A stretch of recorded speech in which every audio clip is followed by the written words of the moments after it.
By now, you've probably heard the story of a woman who went to Naivasha Sub-County Hospital seeking to have a benign tumor removed. However, the hospital could not attend to her because the Social Health Authority, SHA, would not authorize the procedure to be carried out due to the size of the tumor, which was said to be still too small and did not meet the threshold for medical insurance under SHA. The case has sparked outrage among a section of Kenyans and drawn reactions from county authorities, some even going to the extent of claiming that the patient in question does not exist. Well, tonight we meet Mukabi Kiraguri, the patient's caretaker, who was forced to pay out of pocket to get the patient attended to. And TV's Catherine Omantha begins our coverage tonight. Mukabi Kiraguri, a taxpayer, says he's here to clarify a few things, with paperwork to back it up. A few weeks ago, his employee, let's call her Akinyi, fell ill, and Kiraguri had to step in to help her seek treatment. Their first stop was Kasarani Maternity and Nursing Home in Nairobi. The Social Health Authority covered the consultation fee while Kiraguri paid for a sonogram.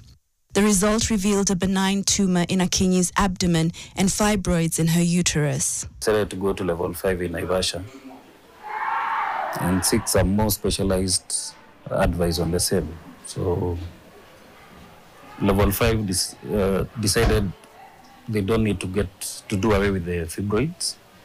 She's still young and that can be treated later, but now the fatty ingress that was, I think they called it a lipoma now, had to be removed. Kiraguri assumed the process would be straightforward.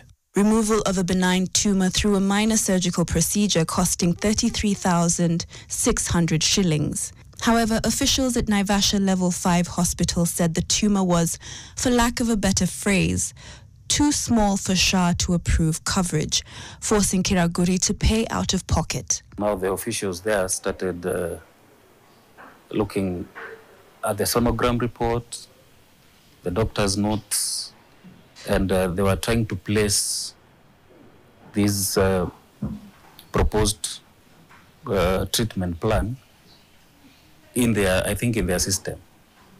So that's when they told me that for such a procedure, the lipoma, whatever it is, I'm not a doctor, so has to be 3 centimeters by 3 centimeters.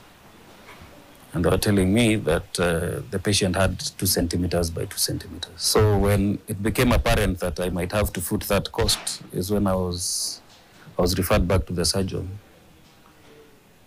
And with that's why I'm telling you, administrative-wise, level 5 is quite okay. Because even the cost is put up on the wall. So I was told, this is a minor surgery, you'll pay 3,500, and then you'll pay some money for the lab, which was coming to 3,700, and that was it. When paying cash, the total cost of the treatment came to about 7,600 shillings. Nakuru Governor Susan Kihika has come out to refute Kiraguri's claims, going even further to say the patient does not exist, sentiments echoed by Health Cabinet Secretary Aden Duale. However, the documents show that there was, in fact, a patient diagnosed with lipoma at Naivasha Level 5 Hospital and that a registered doctor performed the operation. So the question remains, why is the government asking Kenyans to pay into the Social Health Authority if, in the end, they still have to pay for treatment out of pocket? And what happens to those who can't afford to? I'd also paid 6,000 for a whole year for her social health coverage. Yeah, so I do not understand why I had to pay for the 6,000 if it's not going to help her. And again, going by what had been promised to Kenyans, this was to cover everyone. And more so, I would assume that it would cover those people in that demographic. Yeah? Those people who do not have work, the janitors of our country, the gardeners of our country. We would hope that those are the people who would have coverage more than anybody else. So when you find that it's them who are not getting covered, it concerns me. Efforts to get a response from the Social Health Authority on the matter were futile as our calls went unanswered. The Social Health Authority was created to make healthcare accessible to all Kenyans, especially the most vulnerable. But as it stands, treatment isn't always determined by need, it's determined by size, codes, and cutoffs. For now, patients like Akinyi may find that even with premiums paid, access to quality healthcare still depends on who's willing and able to pay cash. Catherine Omwando, NTV.